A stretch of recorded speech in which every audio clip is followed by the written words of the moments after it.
Hi everybody, Beth Myers here with SchoolofFat.com. How are you? I have time for just a little break in between phone calls. Those of you who know me know that I work from home and I do a lot of teleconferences. I do have to go to some customer meetings sometimes, and I've done some recordings when I was in my car. But anyway, I had time for just a little break. I'm not one that really substitutes a lot of things that are carb-like or higher carb type foods, because I don't really miss it. Since I went higher fat, I really don't miss those things. But I just wanted to, once in a while I get a little hankering for something, and I decided that I wanted to have a little piece of bread, if you will. And there are some companies out there making some bread-like, I guess they really are different kinds of breads. I actually got a sample when I was at Low Carb Denver, and I didn't take it home with me. And why was that? Because I read the ingredients, and the ingredients was a list this long, and a lot of just junk stuff that if I can't pronounce it, I probably don't want to eat it and have it in my body. Maybe once in a while as an exception, but not usually. But this is something super simple, and it's a recipe I found online. There are a lot of recipes out there for what are called mug breads, mug cakes too, so you can make some nice chocolatey or different sweet kind of artificially sweetened, like with stevia or something. But anyway, I'm just going to show you a basic mug bread that I found. Headbangers.com is a great resource for some recipes if you're looking for some creative things to make. And this is one of them. And so this actually uses coconut flour, not almond flour. So those are a couple of different options for people who don't have nut allergies. And if you have a nut allergy, I'm really not sure exactly at this point. And you know who I'm talking about.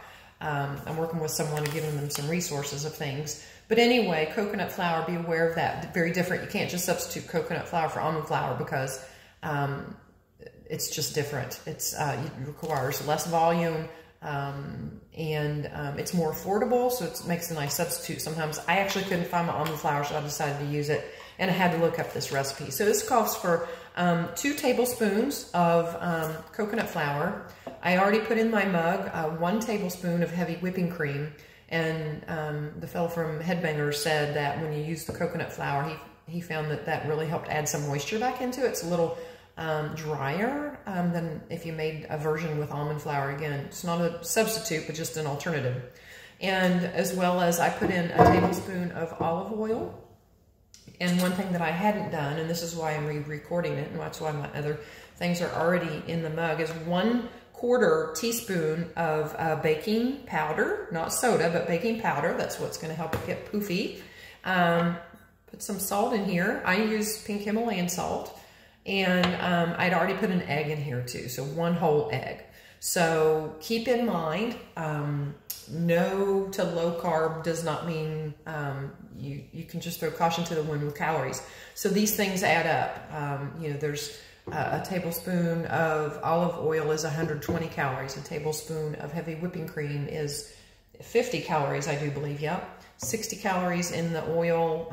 I can't remember off the top of my head what an egg is. I'm sure it has on here somewhere. Maybe it doesn't. My Whole Foods free-range organic eggs, I don't see the calories on there. It's double digits. It's not huge, but you have to take all those things into account. So anyway, I'm not really a proponent, especially in the beginning, of counting calories.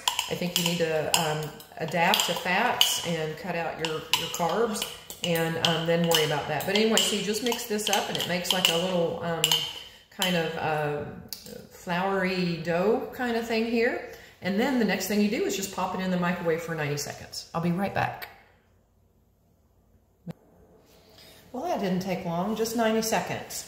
I didn't really smooth it down because I was doing this video quickly and I'm needing to get upstairs for my call. But basically I had sprayed the inside of this mug, and it should just plop right out, as you can see. So it's not real pretty. I could have smoothed it down and made it a lot nicer. Basically all I'm going to do is it's ready to go. I'm just going to slice it. And you can cut it thick enough so that it's substantial for whatever you want to do it with. You can see it's nice and bready. Look at that, just really nice. I'm going to pop mine in the toaster. You know, when I first went keto, I actually thought I was going to get rid of my toaster because I'm like, I'm not going to eat bread anymore, but once in a while I still like to do this. So I'm going to toast these up, and then I'm going to serve it. Just hang on 1 second.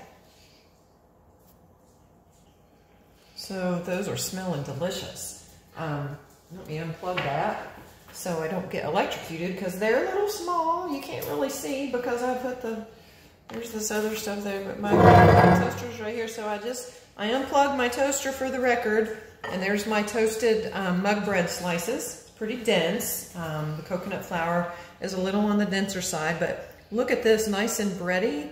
And I'd sliced a couple pieces of butter here for this one. You know, I use real butter.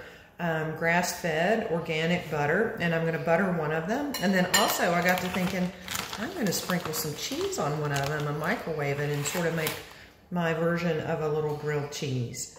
But if you are trying low carb and once in a while you just want to have a substitute of something, again, was I telling you about the calories? I think I was. This isn't like a calorie-free food. It's something to be enjoyed, calorie dense, but very good fats in it and things like that. So if you need some help on this or any thoughts on it, you just reach out to me, Beth Myers, at go to SchoolofFat.com, and I'd love to talk to you more about it.